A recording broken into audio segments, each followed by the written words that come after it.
गुरुर्ब्रह्मा गुरुर्विष्णुः गुरुर्देवो महेश्वरः गुरुः साक्षात् परं ब्रह्म तस्मै श्री गुरवे नमः तस्मै श्री गुरवे नमः तस्मै श्री गुरवे नमः.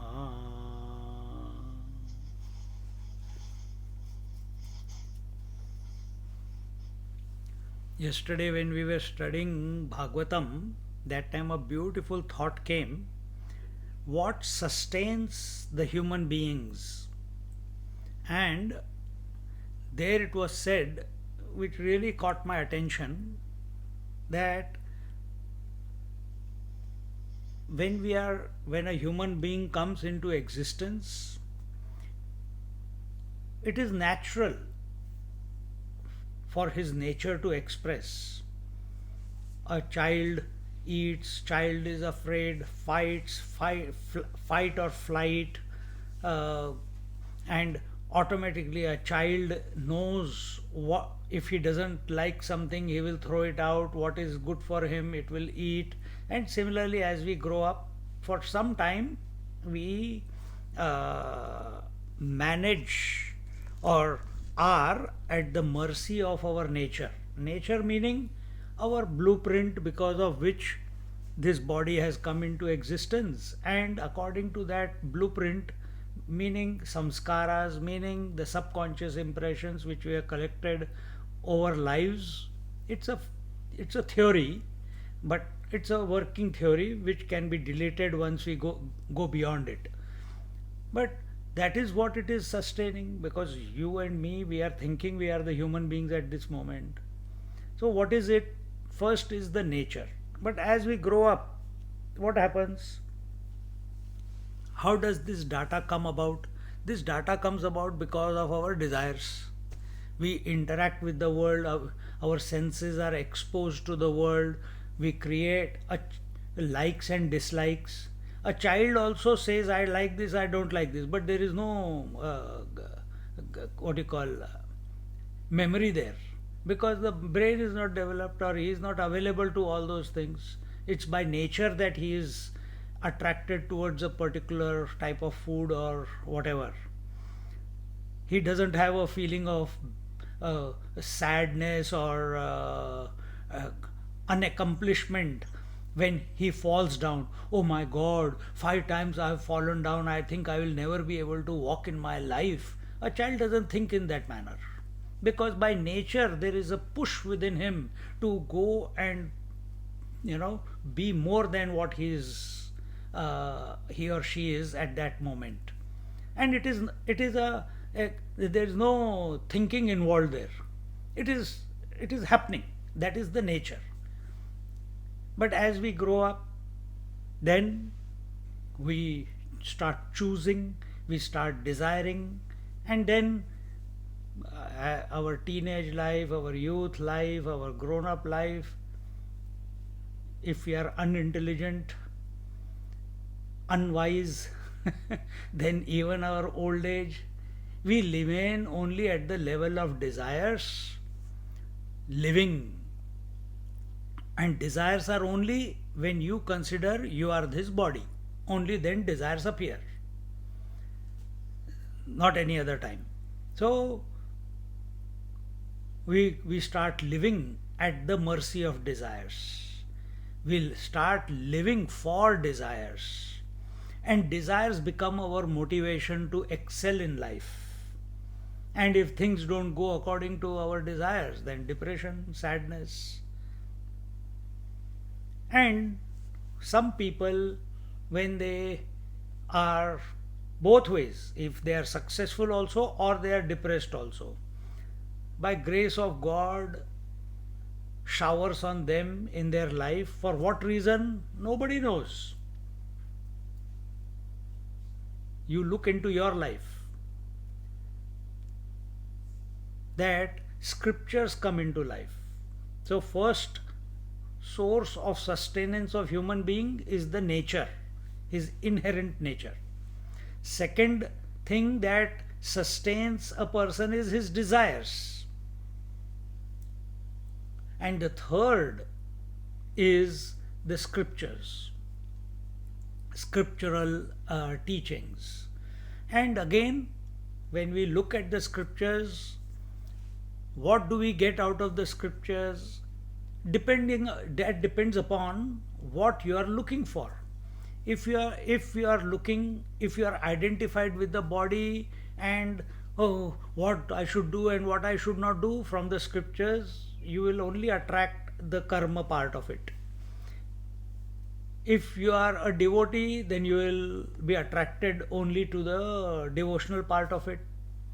But if you are discriminative, meaning you are not at the body level, physical body level, you are not at the emotional level, now you have come to the intellect level. If you are that, and we are a mixture of all the three, but when we come to that, and it's a slow progress, some people it happens straight away, some people find their way. So when we come to the intellect, they are able to discriminate, then they are attracted to the higher truths which are given in the Upanishads. They are not given in, they are there in the stories, but we are more interested in the stories rather than the truth. And that what the scriptures give us is truly sustaining the human being. This is the progress. Born by nature, in nature, with nature, sustained by nature, and as we grow, as our mind kicks into action, then desires which sustain us, and for whatever reason, as we said, that instead of desiring the world, by grace of God, one desires to merge into God, to know God. Just now Maya was saying that I'm going crazy, I want to go back to Kailash. See? So what is it that is pulling him? What is it that when that desire to go to Kailash came in his mind? And similarly to go to yatras, to read Ramayana, to come to this meditation session or to other satsangs. Why? What is that prompt which was missing for so many years in your life? It can nothing but be the grace of the divine that brings you to it. And when we come to it, then understand your transformation is going to happen for sure. And what is transformation? The scriptures. So we desire the self or the God, and when we do that, automatically teachers come into our life, such experiences come in our life, which change our vision. Scriptures come into our life when we want to know more, delve deeper into it. And then, as we are studying the scriptures, Gita, Panchadashi, Yoga Sutra, etc., we land up with Amrit Anubhav.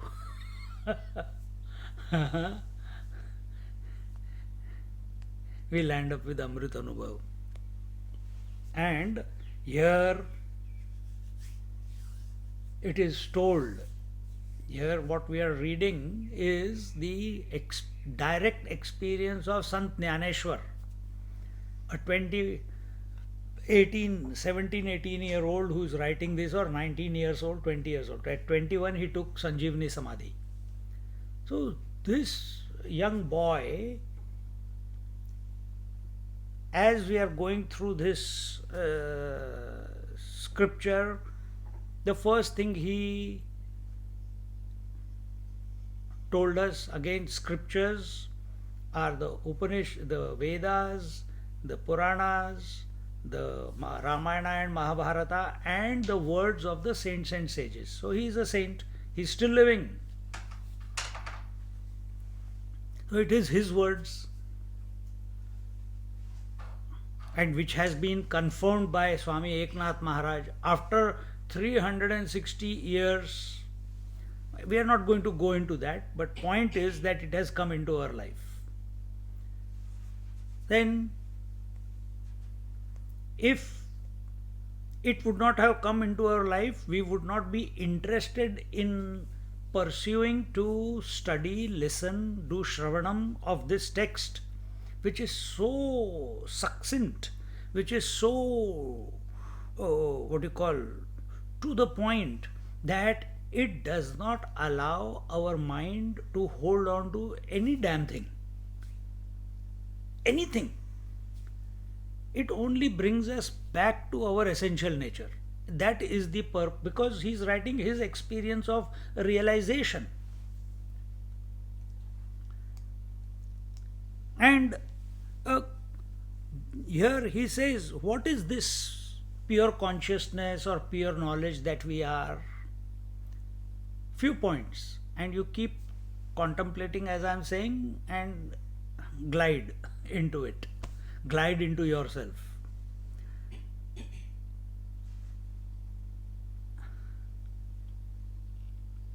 This is our sustenance.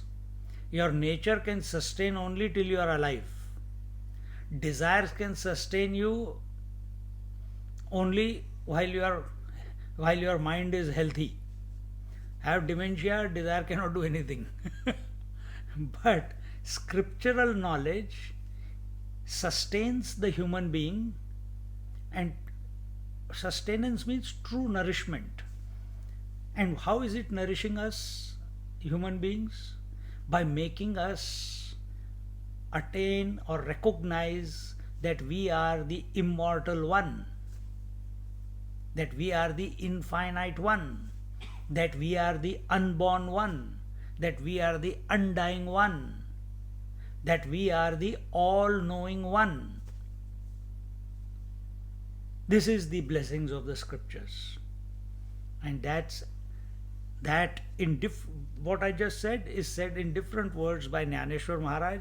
He says that this pure consciousness, this Atmik Tattva, the spirit, the principle, the essence, it is that which is beyond all conditioning and limitations. First, what is conditioning and limitations? Conditioning and limitations of space, time, and objectivity. It is free of, we are talking about you, it is free of avidya, kama, karma. It is free of ignorance, desire, and activity. It supports all this, but it is independent. Who are you? Are you the one who is ignorant? Say, oh, I didn't know that. I didn't know means you are ignorant.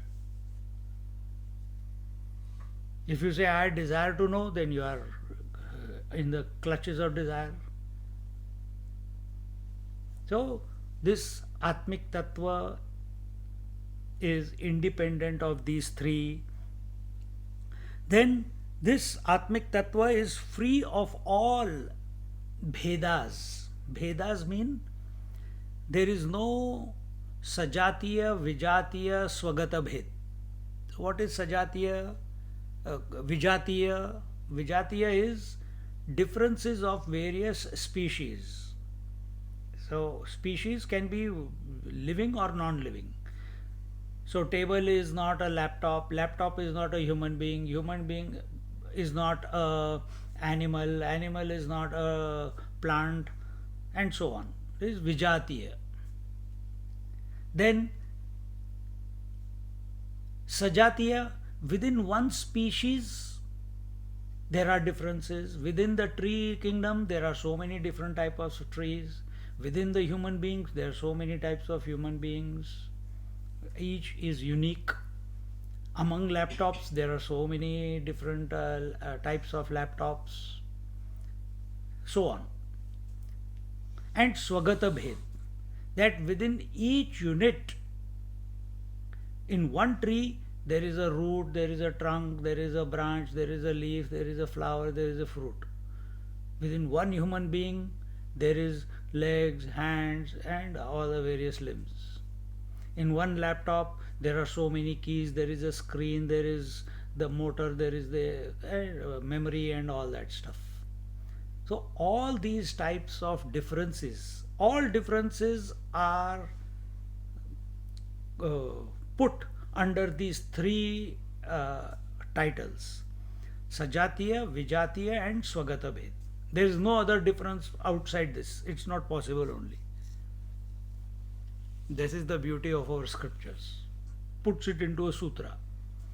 So this is also not able, these differences are not able to affect the consciousness that we are, in essence, the undifferentiated consciousness. What else? The joys and sorrows, the likes and dislikes are unable to touch the pure consciousness. What else? The waking, dream, and deep sleep cannot touch the pure consciousness. The undifferentiated consciousness or knowledge is supporting waking, dream, deep sleep, and samadhi, but is independent of these. Then what else? This undifferentiated consciousness is independent of presence and absence. Presence and absence of what? Presence of thought and absence of thought. It supports both, but it is independent. Because at this moment you are listening, thoughts are coming in your mind and thoughts are going away in your mind. When they go away, there is no thought. So because thought goes away, do you go away or you are still there? You are still there. So you are giving the support to presence of thoughts and absence of thoughts. But you are independent of the thoughts. Recognize this, and what I have just narrated in last 10 minutes, we are sustained by nature, then desire, then scriptures by grace of the divine, and then in scriptures we automatically tend to go towards where our attention is within ourselves. If it is on the body, we'll go to karma. If it is on the mind, we'll go to devotion. If it is on the intellect, we'll go to discrimination or jnana. And that leads us to this undifferentiated knowledge, and there is nothing wrong if you begin with karma or you begin with devotion. Those are all just steps in the right direction, and one must not say that I am only devotional or I am only intellectual or only karma. We are a mixture of everything, and sometimes naturally devotion is expressing, sometimes naturally our disposition is towards activity, sometimes naturally our disposition is towards the knowledge, and sometimes our disposition is naturally, without doing anything, without any efforts, towards the self. And early in the mornings it's usually it's easier when the mind has not become activated yet to fall back, listen to these type of thoughts and fall back into the self as we are. We can't fall back to be what we already are. So understand this journey, what I just said, and let it go deep if it has not already gone deep. So that again and again we come to this knowledge reveals itself to us again and again, that we are not confused or having doubt about our essential nature, which is undifferentiated knowledge or consciousness, which is free, swatantra, independent, transcendental to all sorts of uh, uh, uh, limitations or conditionings that I just mentioned. Om Shanti Shanti.